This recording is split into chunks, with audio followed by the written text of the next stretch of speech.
It is 2 after, so I think we can go ahead and get started and let people continue to filter in.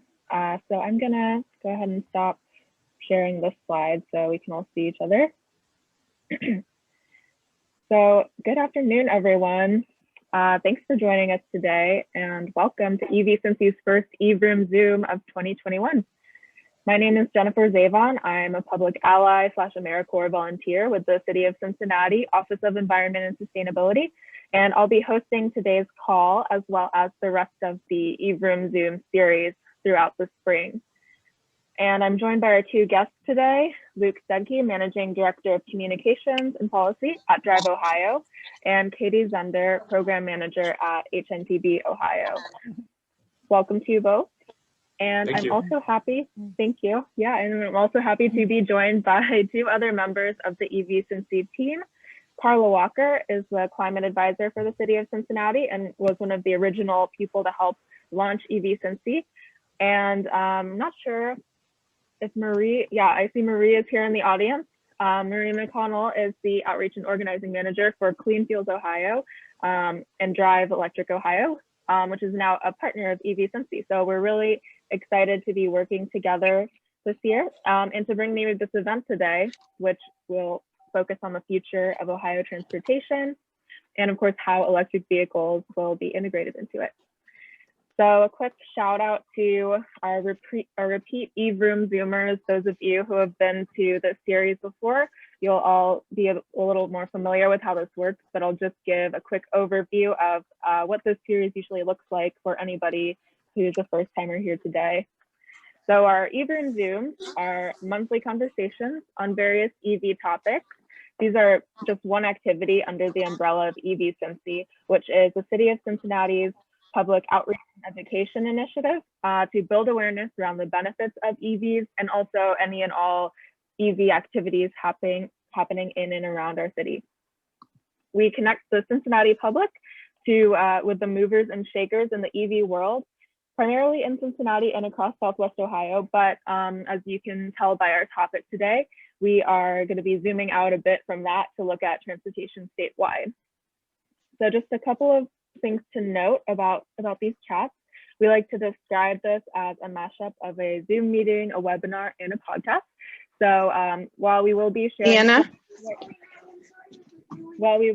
sharing slides today, we ask that you turn your video on if you can so that we can make sure that we're engaging you as an audience. In addition to that, please drop your questions or any comments into the chat box. We'll move into a full Q&A portion at the end where I'll call on some of you to kind of elaborate on your questions from the chat and join in the conversation. So we also want to make sure that you can hear us throughout this. So if you haven't already, please go ahead and mute your microphones at any time when you're not speaking, just to make sure that we're blocking out any background noise. And with that, I'd like to go ahead and get started. So if everyone could join me in giving a warm welcome to Luke and Katie, our speakers today. I like the hands. Hey, everybody. Well, first of all, I want to thank Jennifer, Carla, and Marie for the opportunity to speak with you all today. As we'll see through our presentation, Director Marchbanks always talks about, so Dr. Jack Marchbanks is the director of the Ohio Department of Transportation. He always talks about there's a paradigm shift happening in transportation. And as we'll see, I couldn't agree more. I am blessed to have Katie Zehnder from HNTB. We've done a lot of work in partnership with Katie and her team, whether it be the first EV charging study or the continued work around that sector. So Katie, do you want to give a quick introduction to who you are and what you do? Well, I guess related to this topic, a few years ago, I led a team that helped that the City of Columbus hired to write the Smart Columbus grant application, which they won. And so I ended up working quite a bit on Smart Columbus on both programs, but more recently the electrification program. So that was exciting. And then we also, my company does a lot of work with the Ohio Department of Transportation, and we're lucky to get engaged with them and work on some EV strategy there. So I'm located in Columbus, and we have offices in Cleveland, Columbus, and Cincinnati. My husband's from Cincinnati, and I've spent a lot of time there because I used to be our Ohio office leader and was down there probably every week. So and as a recovering Reds fan, I try to get to the Queen City as much as I can. So with that, my name is Luke Stedke. I do communication and policy work for Drive Ohio. I'm going to share my screen, Jennifer. Is that okay? And then we will start our conversation.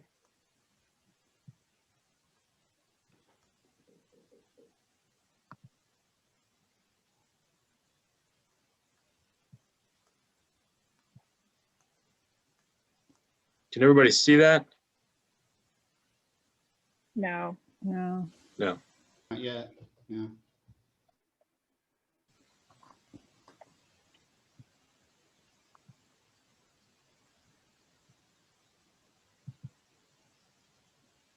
There it goes. There we go. I kind of called my own shot on that as well. I said I will fumbly try to get this up and running here. So is that better? Yeah, that's good.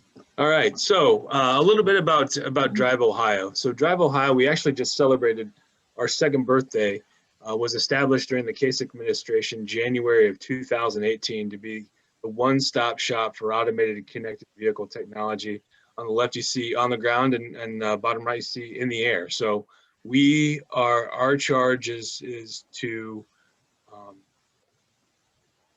design, test, deploy automated and connected vehicle technologies in Ohio, connecting communities with technology providers that help solve challenges. So we're a connector, we're a deployer, we're a designer. We kind of, again, going back to that one-stop shop mentality of cutting across 13 state agencies, institutions of higher learning, private sector firms, and then the technology providers and the startups themselves. So it's been a fascinating journey in the first 2 years, and as we'll see, as technology and capabilities mature, the opportunity is just going to increase dramatically.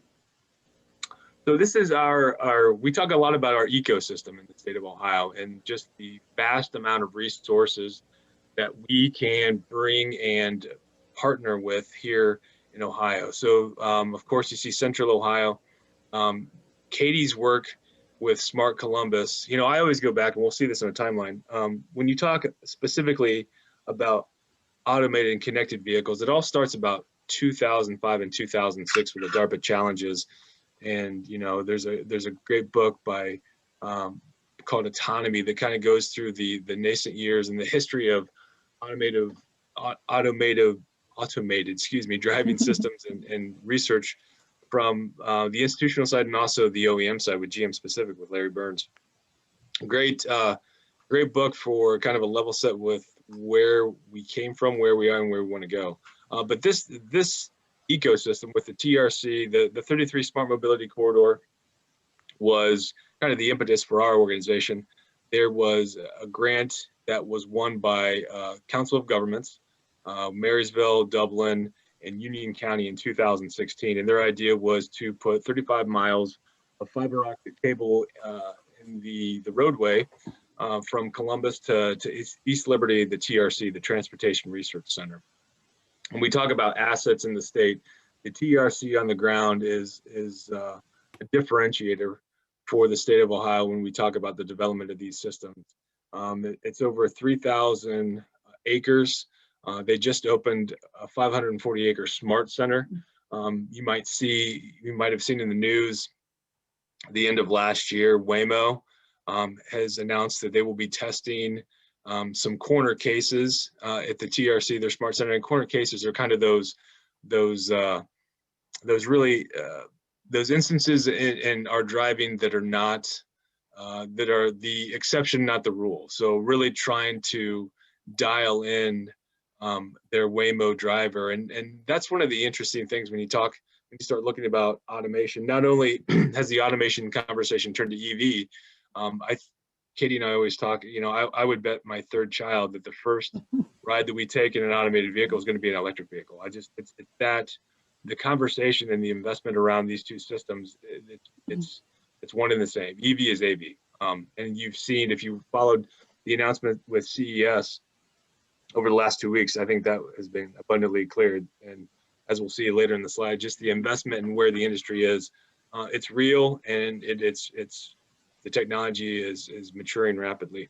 So the TRC on the ground, we also have our drones, and that's one of the interesting things that we can talk about later on too, is just the electrification of advanced air mobility, what they call eVTOL, electric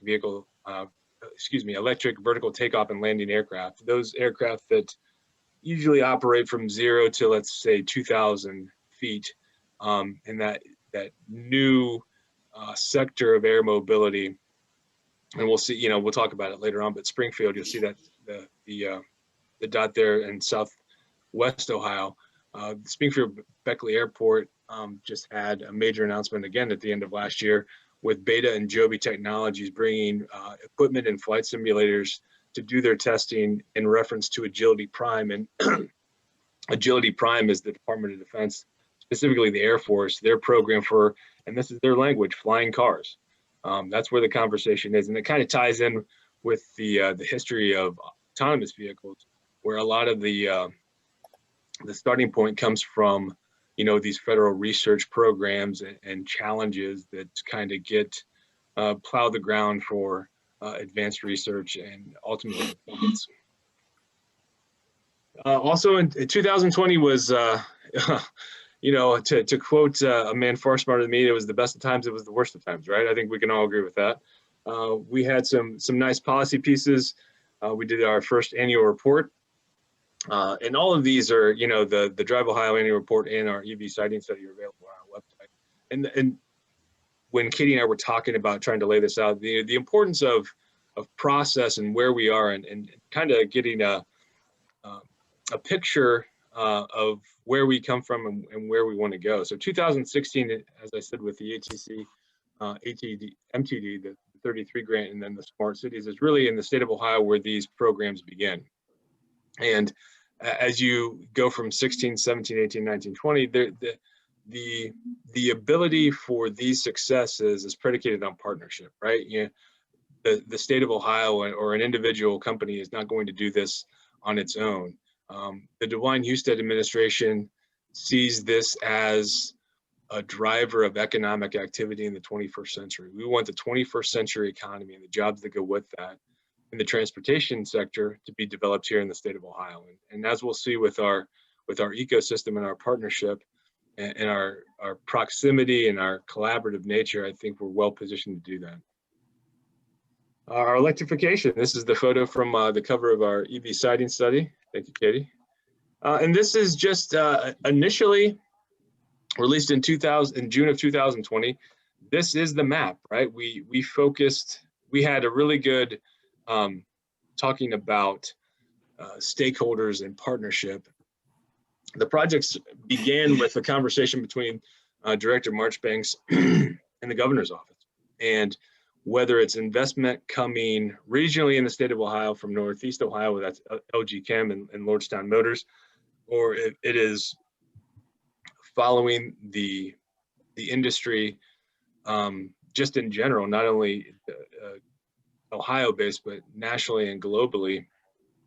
The amount of investment, not only last year, but in the next 2 to 3 years, is a little bit, it's mind-blowing. The amount of, we're talking in terms of billion-dollar investments. The partnerships are, it seems like you can't turn around every other day. There's a new partnership, whether it's Cruise and Microsoft and GM, or it's Hyundai and Bell Helicopter. It just we are, and this is not hyperbolic. We are in the midst of witnessing a sea change in the way transportation is thought about, designed, and marketed and deployed. So the first map was the initial, the triangles are DC fast charging locations, and it's also laid out for level 2. So with our partnership, we wanted to go across state government.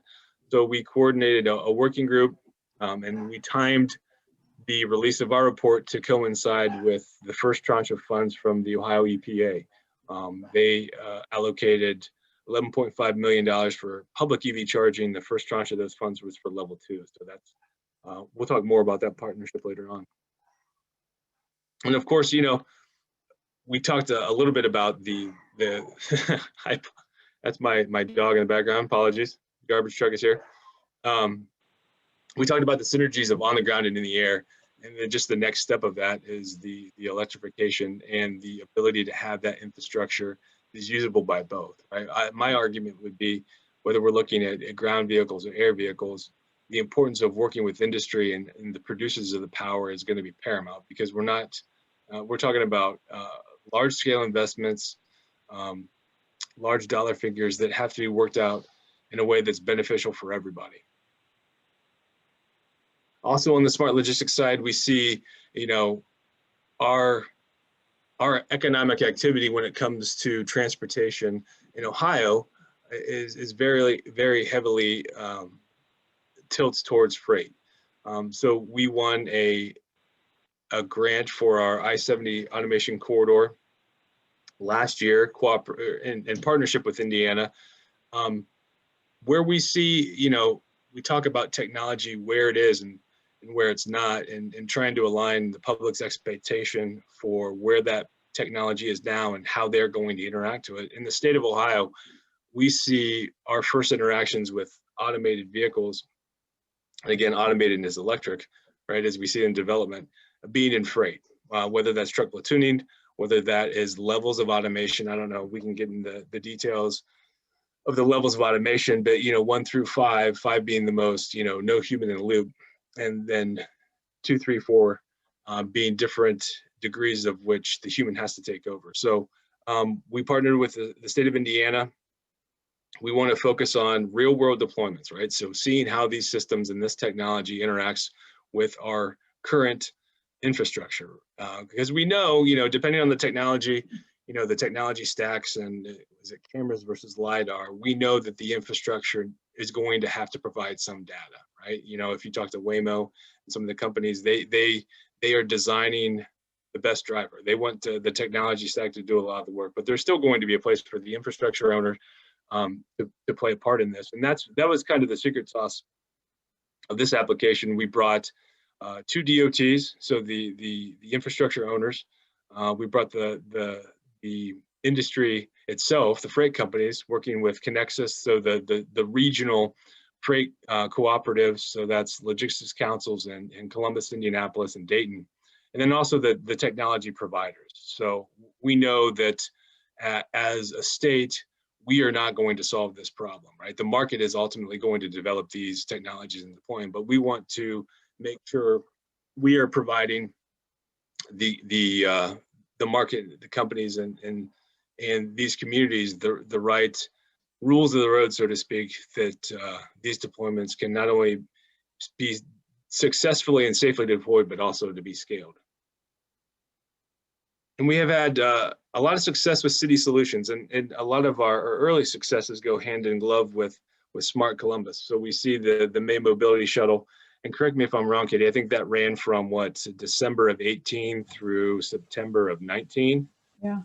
The first, it's funny, it was the first autonomous vehicle deployed in the state of Ohio, in the history of the state of Ohio. So much so that when the program ended, I went to Smart Columbus and I said, hey, can we get some of the signs?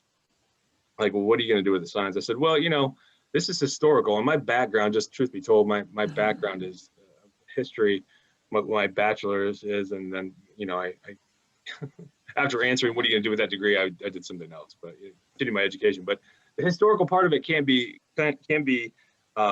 underestimated. So we took that signage and donated to the Ohio Historical Society. So whenever they do their history of transportation, we'll have the first autonomous vehicle represented.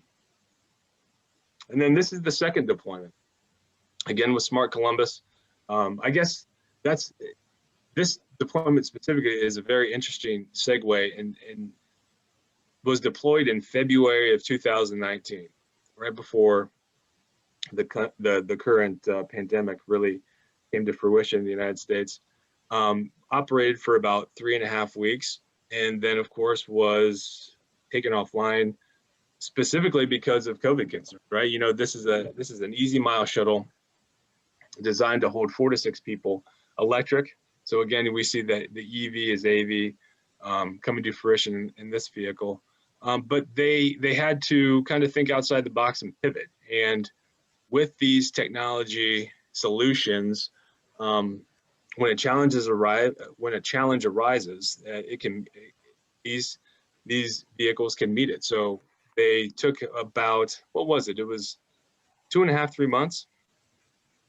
They talked with the local community. This is deployed in the Linden area, so it's I think it's a 2.3 mile loop. So they're running between a Coda bus station, which is the transit authority there, and the St. Stephen's House, which is a community center in Linden.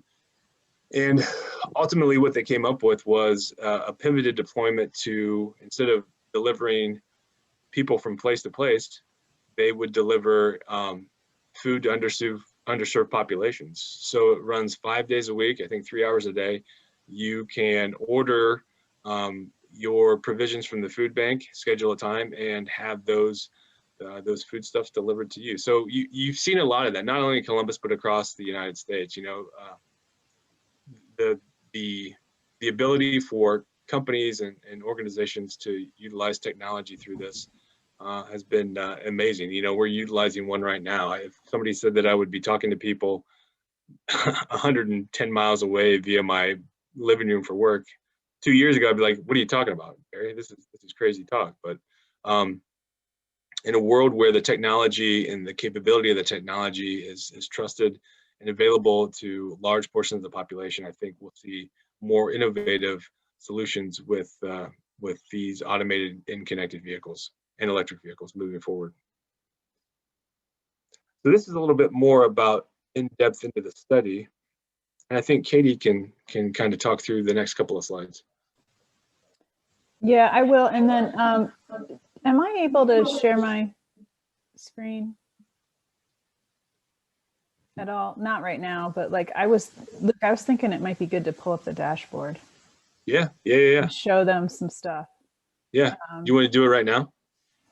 No, we can run through this quick and then Sure. I'll pull it up. But cool. Yeah, and I feel like, I don't know how a lot of the people on the call are probably familiar with some of the trends, but we're seeing a lot of new models, like many more than we were in the past. And I know in Ohio, it's been a challenge to get a lot of the models because they're, you know, California obviously has mandates and the ZEV states do, but even here it's increasing decent amount. The range is increasing, the density of the batteries is increasing. So I know for a long time they were saying 2025 for price parity. It's somewhere around there, they're thinking, but obviously the operation and maintenance costs seem to be lower. And a friend of mine who runs the largest taxi business in Columbus, and they do a lot of the social service trips, says that for sure he's spending less and he's saving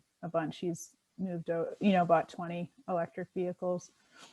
Well, 30, but he swapped some out. And there's more models that are now going to be less expensive, so more reasonable. And then initially there weren't many, there wasn't really a used market. So that's sort of developing and will be developing. We're still at really low overall adoption numbers. You can go to the next slide.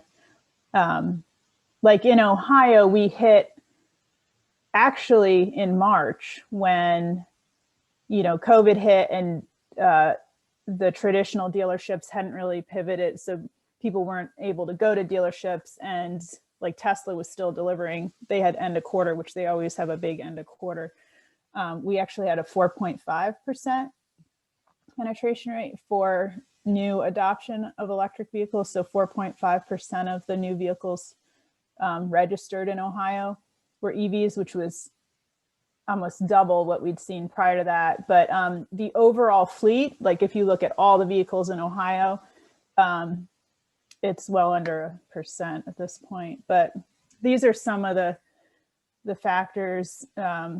global market forces have emerged. So obviously, like in China, there's a big push. Europe now, they've had a lot of incentives. You'll see those numbers. We've got some graphs later. And then I mentioned batteries and shared mobility. It's being worked out. So, and then medium and heavy duty. I mean, Amazon has had announcements about converting their fleet. There's a lot more options there. Heavy duty, I mean, we'll see how that ends up happening. That's still probably a few years out. So this is just, I mean, this is, I guess I already mentioned, like we're less than 1%. This is a little bit dated, but maybe a year ago, but it's still not much different than this. And this kind of shows you a heat map of Ohio and where the vehicles are registered. So, so for yes our, okay. For our study, what we did was we reached out to a lot of different stakeholders. You can see utility, you know, different cities. And we talked to Morpsey because they had been doing investments in charging. We've also talked to OKI. We talked to a couple of vendors, and we did some benchmarking with other states or US DOT. Obviously, the utilities are super important on the passenger vehicle side, but even more so when you get into the medium and heavy duty, because there's a lot more power that's required. And we were looking at well, let's go to the next slide. I don't want to get ahead of myself here.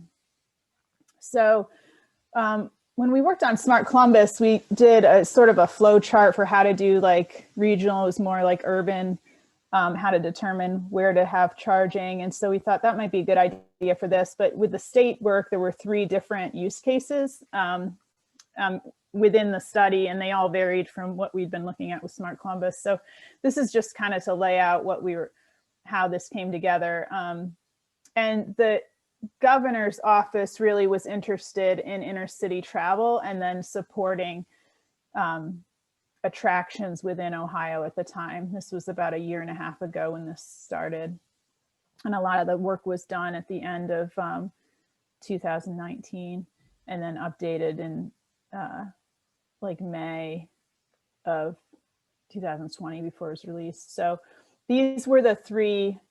And then we also looked at state agencies because we're like, you know, if the state's going to be supporting industry, it helps to like have firsthand experience deploying vehicles and charging and understanding how that all works, and just being in the space. And so the different agencies helped with that a lot. And this is obviously cut off because otherwise it'd be absolutely illegible, but keep going. So there's a lot of data that we gathered. We might want to just skip through some of these. If you guys have questions, I can go into a lot of detail on any of this stuff, but I think there's some other stuff we want to get to. So for the interstates, what we did was we looked at a 25-mile radius for existing. We mapped all the existing chargers that are public, so not Tesla. And we looked at that range because the feds say, you know, every 50 miles, and we thought, let's just use that as a rule for now.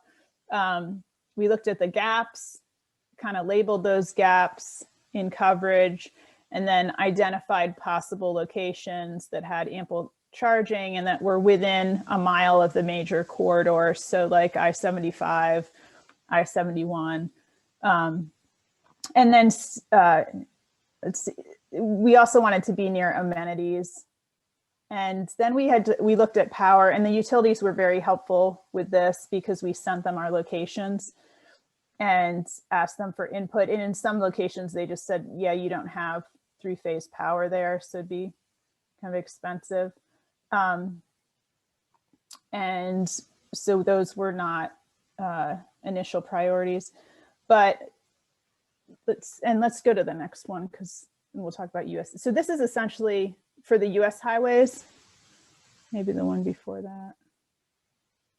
Yeah, so for US highways and state routes, that's essentially the same. The only difference is at the beginning where we didn't know at what level we were going to recommend these. So we were looking at AADT, like average traffic of 5,000, 10, 15, 20, and then we were looking at what routes we're getting and how many and where they were. And it looked like 15 was a good number. And then kind of we went from there and did this similar process. But obviously the state of Ohio will need like a decent amount of charging going forward, but we did not want to recommend just like an exorbitant amount of charging. We wanted it to be clear what the priorities were, because we knew that the EPA had plans to release funding for fast charging, which is coming up here pretty soon. And we didn't want the true priorities to get lost in all the other information. So you can go to the next, I think it's a map. Ooh. But anyway, then we get a map of like what's,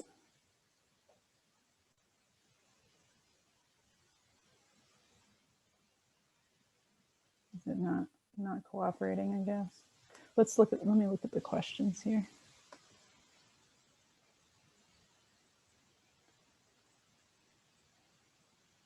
I don't know what's going on with the tax, although I have heard some discussion of evaluating that. DC, yeah, so these were the DC fast chargers, so chargers that were, you can see the existing ones, and then it's highlighted across around there, the 25-mile circles. And we realized it's not always a direct line, but we did evaluate that as well. And then the proposed ones are the triangles here. So there were a lot of rest areas we looked at, but I don't know if you guys are aware, like you can't charge money at rest areas. You could possibly have a loophole by like buying a vending card and then using it in a machine, but it's like really complicated. And because they were funded by the public and taxpayer dollars. So if anything's installed there, then the state would have to pay for all the power, the electricity. But they still wanted to look at all of them, and we did. And really the limiting factor there was that there wasn't sufficient power. So only with the newer rest areas did we have phase 3 power. So that's why we only have a few of these rest areas. It's primarily private locations. And in a lot of cases, it's near a Walmart or some major facility. So we can just keep going here. And then also along the turnpike is looking at adding they have charging right now in a couple locations, and they're looking at having it in every location across their facility. So they're working on that. And then this is for level 2. So this is more like the recreational and tourist destination areas. And we looked at several lists of top attractions in Ohio. And then in addition to that, we met with ODNR that manages all the parks for the state and looked at all their parks and which parks would be most appropriate.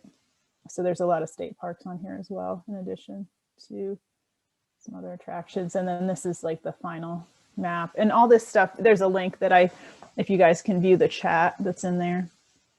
And so you can read the report if you want, or if you have any questions, let me know.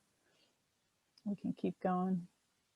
Yeah, and so then we had a lot of state agencies that were involved, which to me was the most impressive part of it. And Luke, did you want to touch on these? Sure. Yeah.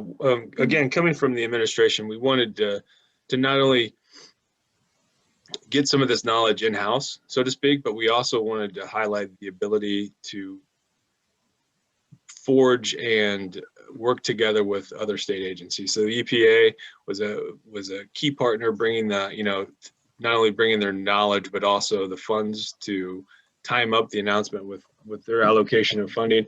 ODNR was a great partner as well, as Katie talked about the destinations. One of the factors that we're talking about with filling gaps is, taking care of range anxiety for current owners within the state and then also coming through.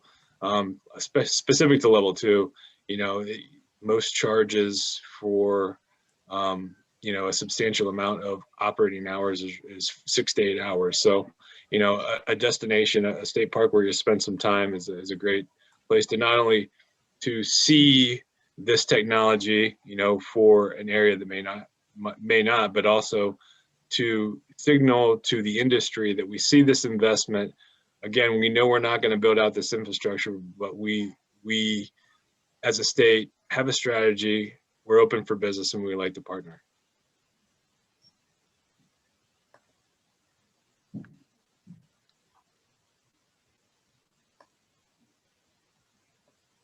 So, man, here we go. The Ohio Department of Administrative Services. Katie talked about vehicle availability within the state, which is a challenge for non-ZEV states. Not only with part of that exposure being for the state of Ohio, but also local communities. The report was written in a way to be kind of like EV 101. Not only where it is, but just some baseline information about charging, levels, some of the technical aspects of it.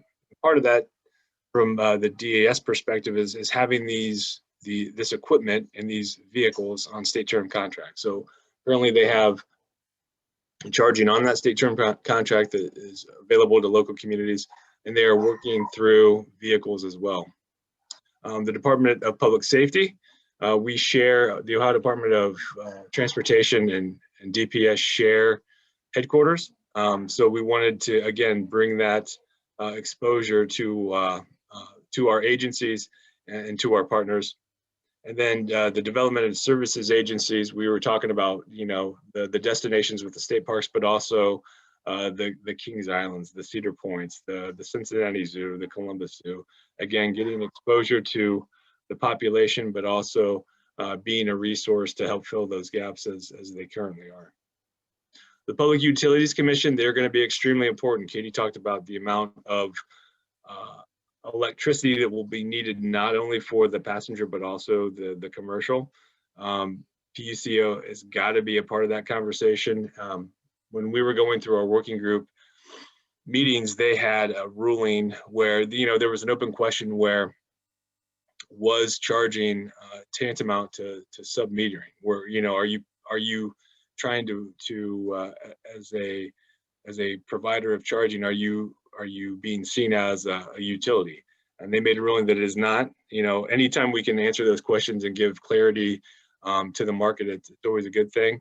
They're going to be really important as we move forward, not only working with the utilities, but also seeing how best the state can help get these systems and this infrastructure safely deployed. The Ohio Turnpike, as Katie said, they've had some early work on their charging infrastructure. It's also a great place as we look at the automation side of the house to mature. The ability to use that as another resource to have these vehicles and this technology tested in the state of Ohio is really important. One law enforcement agency being the Ohio State Highway Patrol, and just the capacity up there, there's a really great opportunity to have more research done here inside the state of Ohio. And then of course, ODOT and Drive Ohio, we are here to make travel safer, people and goods. And then also on the Drive Ohio side, we want to make sure that these technologies are solving local problems. We don't want to be, just deploying technology for the sake of technology. We want to solve real world problems and harness the economic activity and the jobs of the future here in the state of Ohio.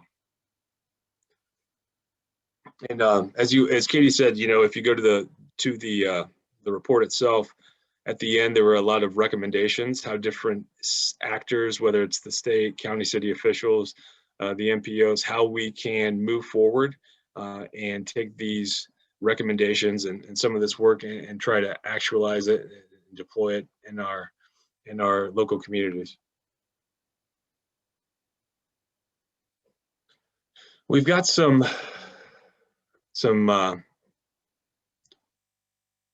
some data here at the end. And just by looking at this, just this year from 2012 to 2020, the amount of vehicles on a global scale that these are light duty vehicles has just exploded. And you know that red block, of course, is our friends over in China. But just we talk about not only the domestic market but the global market. I always say follow the money, follow the motive. If you see where these companies and these industries are investing their dollars now, it's a pretty clear signal that electrification is here to stay and is just going to be scaled farther and farther.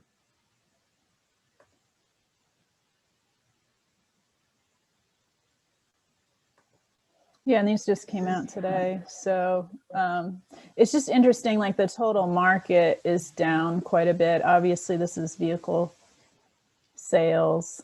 I mean, it's down everywhere, but EVs are up except for in Japan, and Japan's got the smallest share. But you can say, see, like Europe has some incentives that were put in place coming out of, to try and get them out of COVID and stuff. And specifically Germany is selling way more EVs than they have in the past. And China's been big for a while. I think if you go to the next slide, sure.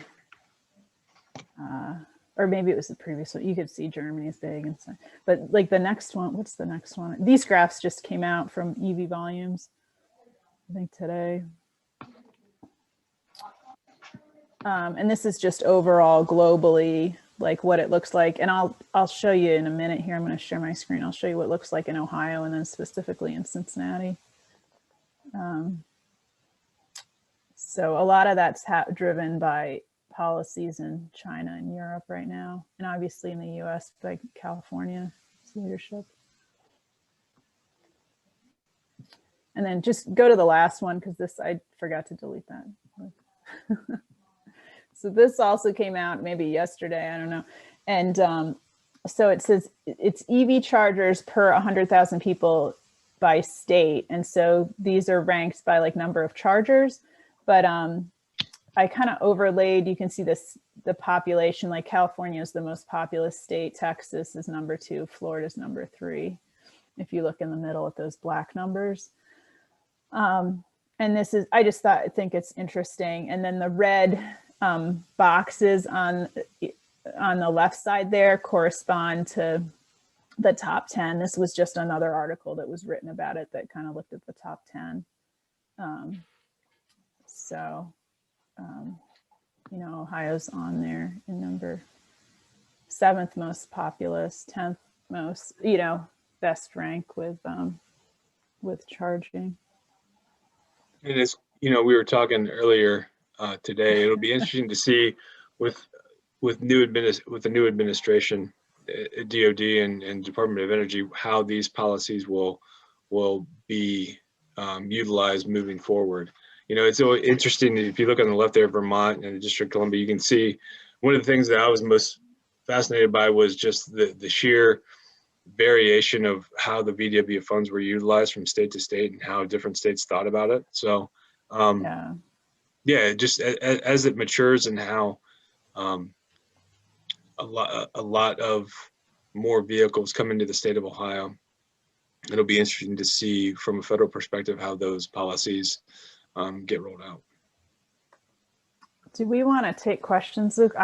Sure. I'm going to see if I'm able to share that. I'll stop sharing here. Can someone give me access? Oh, there I am here.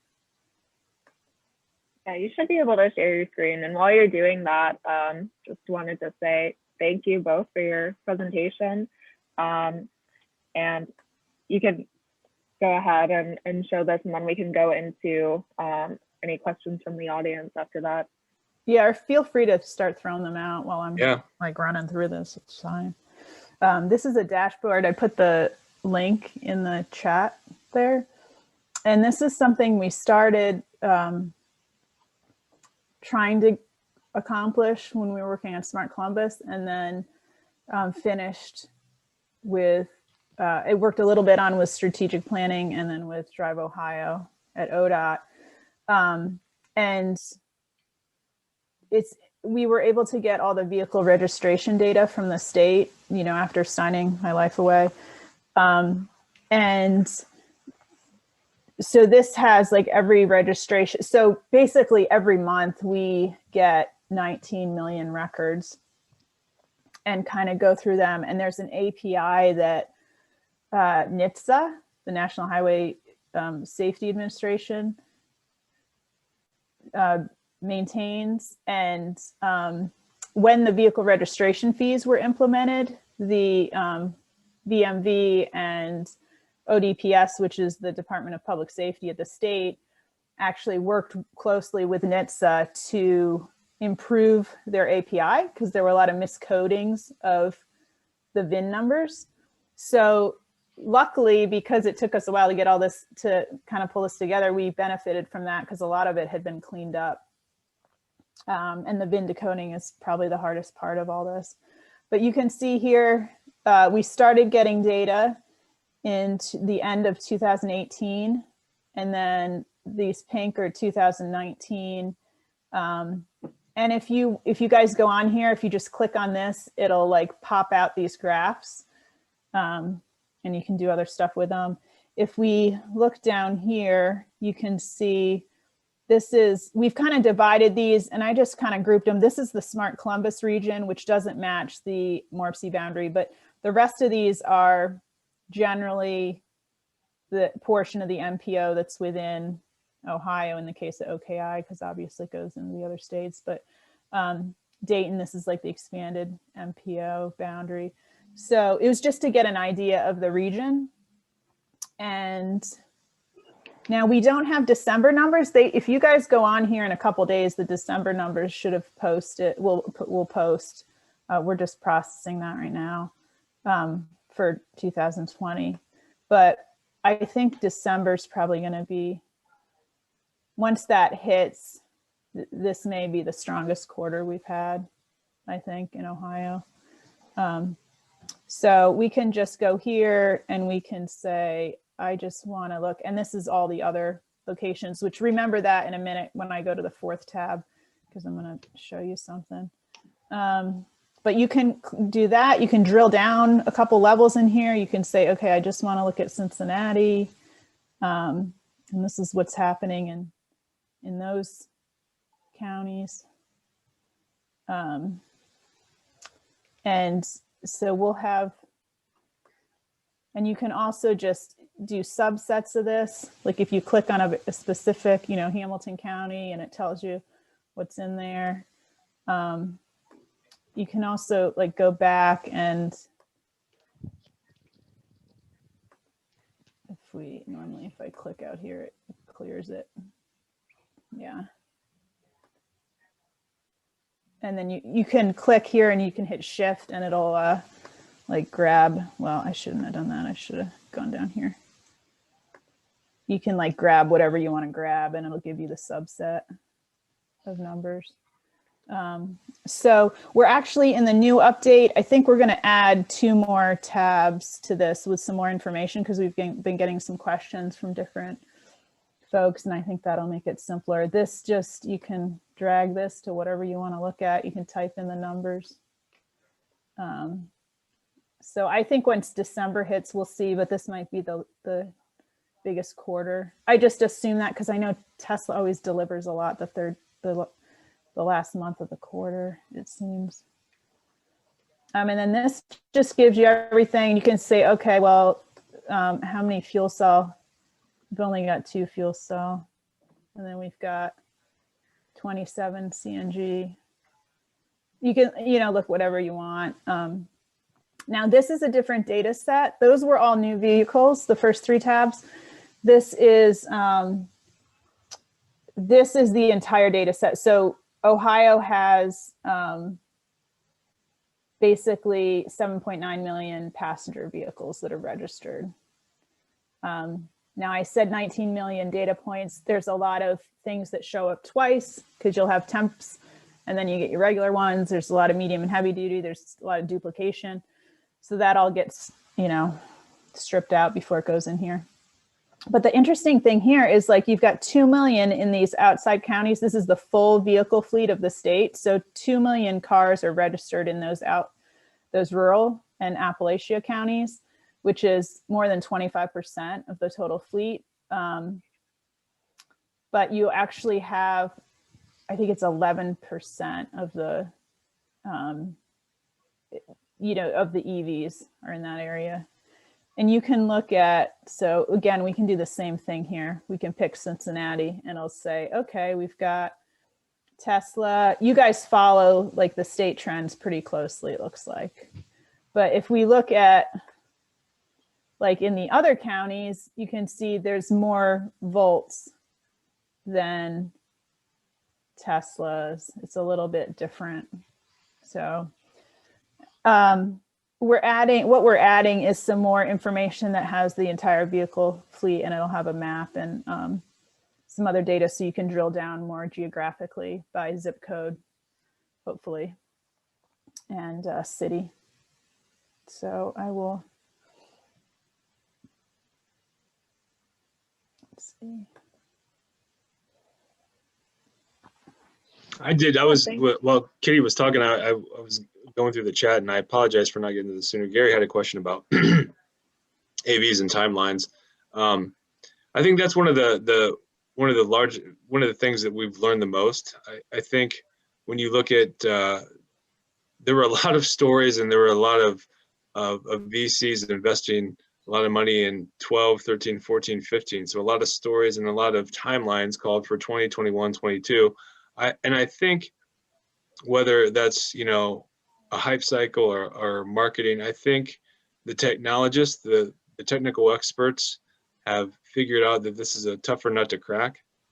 So you look at the companies that are doing it well, and I always go, and this is in no particular order, right? I think anytime that you are trying to, like in Waymo, they say they're trying to develop the best driver they can. Our brains are pretty good at, gross motor skills and finite, decision making. So to put that into automation it's tough, and it's capital intensive. So I go to companies like Argo AI, Chris Urmson, who was at the beginning of, did DARPA work with in Pittsburgh. The companies that take street by street, neighborhood by neighborhood, community-based solution are going to be the ones that are going to be successful. But initially, it depends on what the company's focus is. Is it the robotaxi? Is it developing the driver? I think it'll be regional at first, of course, where the economics make sense, and it's going to be high density, quick headways on urban areas, right? I get them in, where are they doing the testing now? San Francisco, Miami, Manhattan. I think those were the places that we'll see a robo-taxi model first commercially laid out. You can see what they're doing, what Waymo's done in Arizona as well. But in Ohio, I think it'll be freight. I think it'll be, levels of automation, 2, 3, 4, leading towards that 4 and 5 within the next 10 to 15 years. So that's a really long answer for a short question. So I think it's just the complexity of the problem. It's hard to predict any of it, honestly.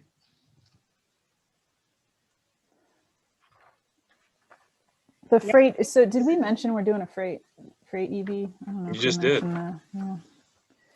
Yeah. So. But it's terminals. Like we're probably looking at terminals and urban last mile and regional haul and all the corridor stuff. So. It seems to be, again, I don't know when that's going to be ready though, Luke. Do we know? Right. It seems the conversations that we've had is a corridor-based solution between a route that is usually highly utilized. So as they can scale and get some efficiencies on speed and mobility, I think that's where we're going to see a lot of these deployments. Because again, unless it's economics driven, it's going to be technology for technology's sake. So if this is going to be scaled, the market has to be a market solution as well.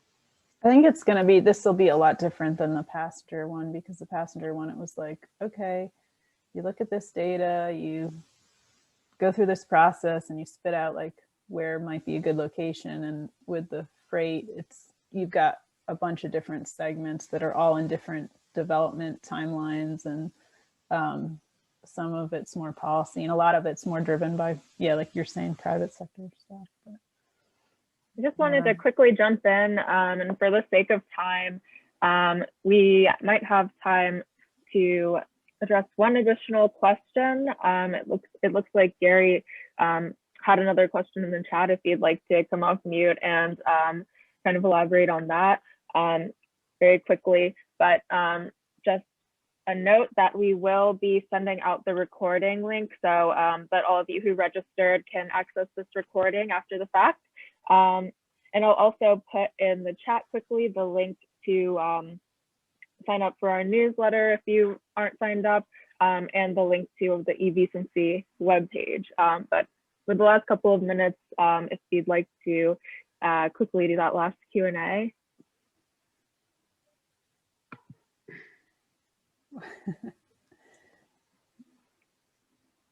Well, I had a question that was related to the Public Utilities Commission, but I saw that there was an answer pasted in there about looking at a PDF. So I don't know if the answer pasted in there was to a different question or not. But I did wonder, because I had heard that it's a barrier for DC fast charging, basically the utility rate plan, where it can be super expensive for providers to provide DC fast charging because of demand charging. And that was the idea for the special rate. And it would be great if, like, Ohio's Public Utilities Commission was already forward looking enough that they were supportive of a special rate, or is that just something that could be years away?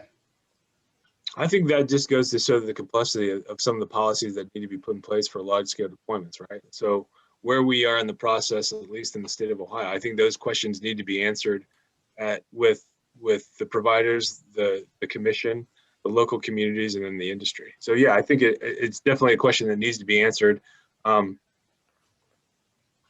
If I could give you I don't think I'm going to give you the correct answer, but it's definitely, it's questions like that that need to be worked through, especially when you see when vehicles are going to need to be scaled and the demand for utility is going to increase exponentially. But yeah, Gary, you're right. Those types of questions, those policy questions, are going to need to be adjusted.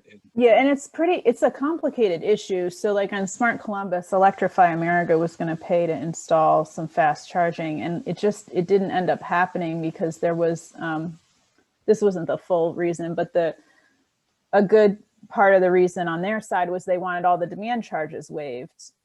And like, they couldn't get an agreement with AP or the Division of Power on that. And the Division of Power, their problem was like, they're like, we got St. Stephen's Community Center. It's like completely understood, you know, we're going to give you guys a huge discount. We're going to charge that, you know, so there were a lot of complexities to that once you get into it. But I do know some people have, like some regions, they've come up with different plans. I mean, this is also like, one of the folks we're working with is looking at a charger that has battery backup. So they're getting batteries so they can avoid the demand charges. So yeah, we might need some more time to get into all that. So just to jump in again, I want to be respectful of everybody's time. So I wanted to quickly close this up and say thank you again to Luke and Katie for joining us today. And another thank you for our audience for asking such great questions and being so engaged throughout this presentation. We hope that you'll join us for another EVROOM-ZOOM next month and throughout the spring. So thanks everyone for joining us today, and have a great rest of your day. Thanks, Jennifer. Thanks, everybody. Thanks, Katie. Thanks. Bye-bye. See you, Carla. Bye.